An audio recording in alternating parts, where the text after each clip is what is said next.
And golly, to see the momentum, and of course, that's not only a Forestbrook Elementary. Actually, 10 schools have participated in that, and 10 schools each got 300. And right. I think Forestbrook's selling them for the most. Some schools are selling them at $5, some at $6, but the ability to raise $2,100 on a single thing, it's not like cutting a $2,000 check, right. which is wonderful of a parent or an adult or somebody to really step out and make that happen. Have you had some other great stories like that, children that have come up with surprising dollar figures? Yeah, I've got two that I do want to mention. First of all, about the T-shirts.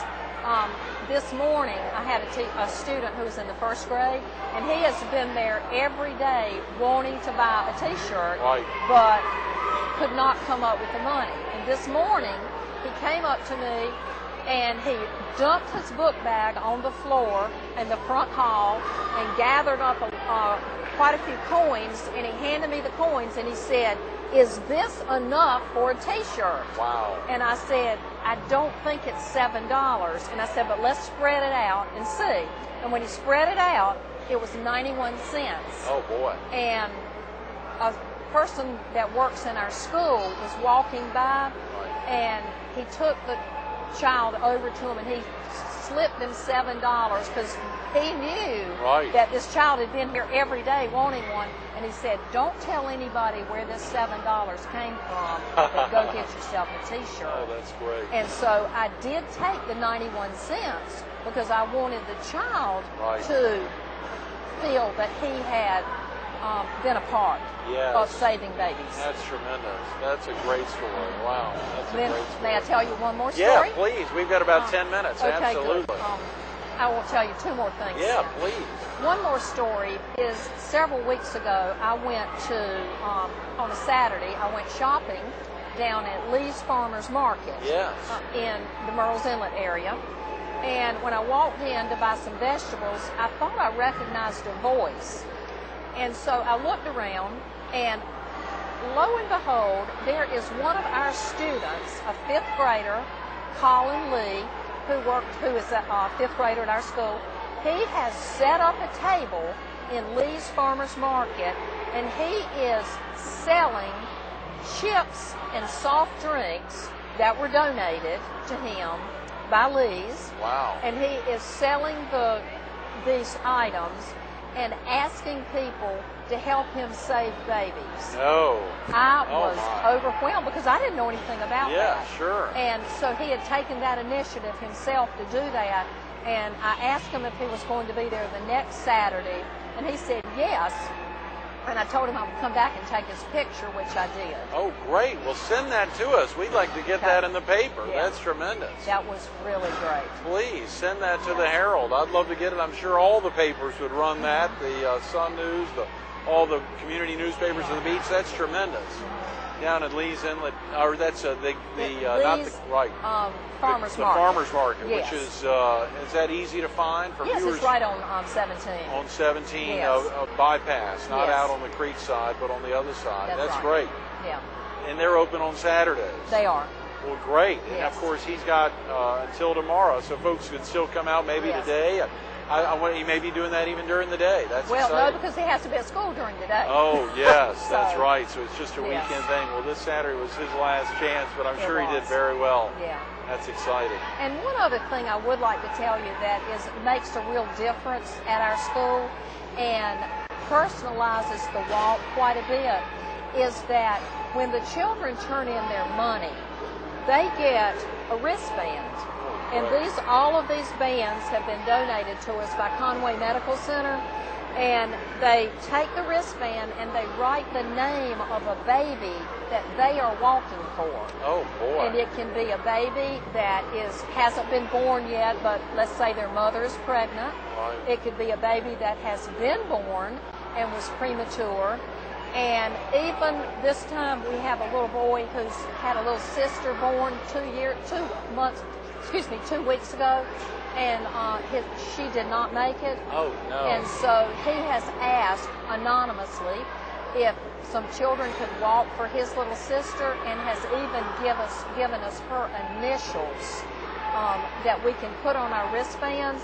And so every child that is walking and has turned in money is wearing the wristband until tomorrow. Right. And when they walk, once they've done their 10 laps or 2 miles, then we will snip off their wristbands because they've kept their promise to the March of Dimes to save babies. That's powerful, Linda. That's a moving story. Of course, whether it's a child whose own loved one or sister or brother didn't make it or has been impacted, or right. It really is not just that one child. It's an entire family and entire community. And we actually have 3 children that at our school that were siblings to that child, but the boy's the one that told me about it. Wow. Boy, Linda, volunteers, it takes so many volunteers working together to make an event like tomorrow's walk at Forestbrook Elementary work, to raise $30,000 or $25,000, $30,000, anything, $80,000, any big dollar over $10,000. There's a lot of involvement from volunteers. Who are some of the other folks that have been instrumental in working hard to make tomorrow's walk? I know everything can't just fall on you. No, it doesn't. We have, it is a real team effort at our school.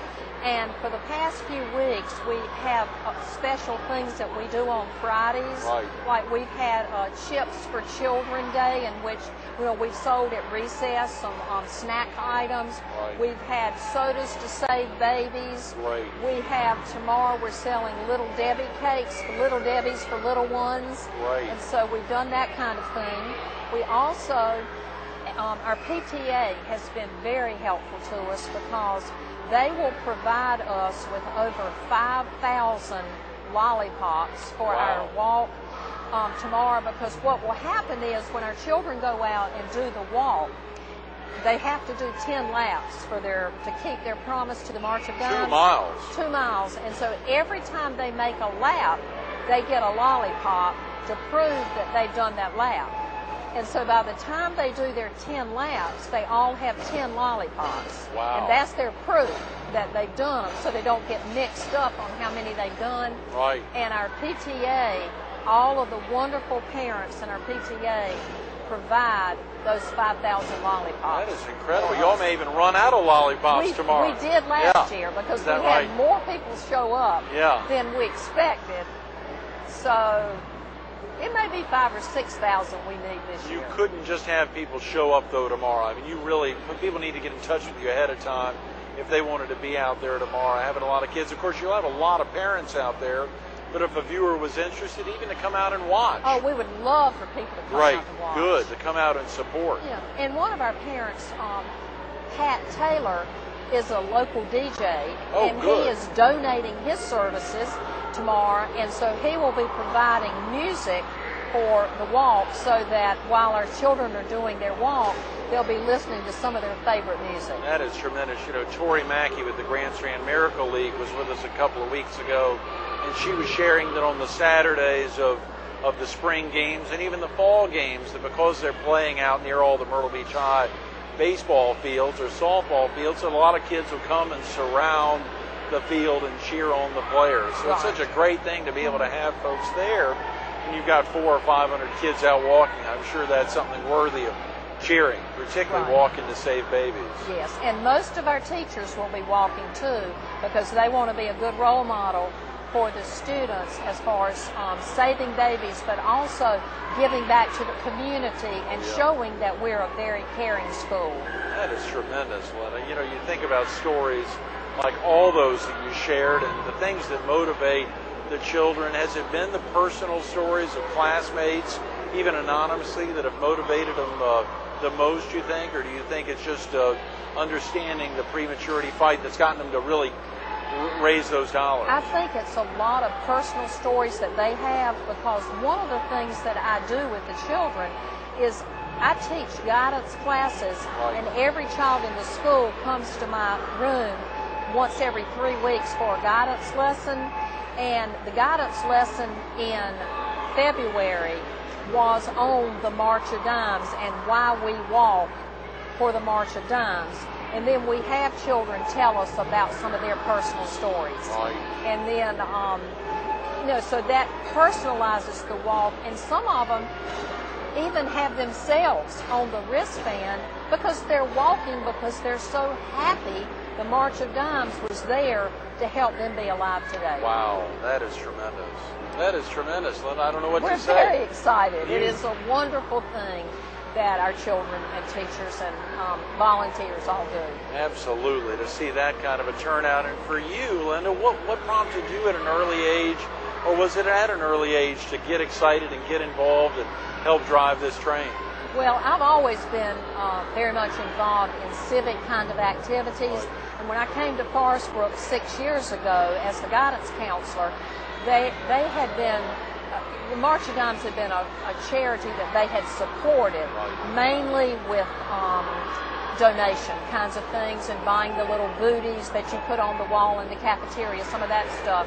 But I looked at this and I said, you know, we have not nearly tapped this potential, and we need to get more people involved, and we need to make it an educational experience for them.